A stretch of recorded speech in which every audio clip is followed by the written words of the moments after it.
استغفر الله. السلام عليكم ورحمة الله وبركاته. انت ماكل شو اسمه تربة كربلائية قبل لا تدخل غرفة سراج الحق؟ يعني مع احترامي لك، انا من اليوم قاعد اكلمك في كلام الله سبحانه وتعالى، ما ادري منو اللي يؤمن ومنو اللي ما يؤمن، وكل شوي قاعد يقول لي اسماء وما اسماء، بس انت عندك معلومة حلوة وجديدة. المعلومة اللي عندك يا سراج الحق تقول ان اسم علي بن ابي طالب رضي الله عنه وارضاه في القرآن. تفضل معاك المايك نسمع منك، تفضل. أحسنت وبارك الله فيكم إن شاء الله، وهدانا وإياكم لما يحب ويرضى. أما عن قولك الأول أنني ماكل تربة حسينية فهذا قول صحيح ولا أخالفك فيه، فأنا ممن أكل التربة الحسينية،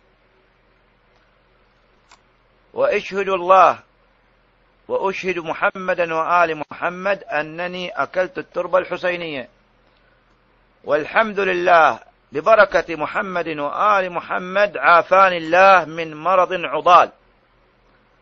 فأبشرك أن قولك صحيح، وقد أجبناك بما هو صحيح. نعم، أنا أكلت التربة الحسينية وشافاني الله من مرض عضال، والحمد لله رب.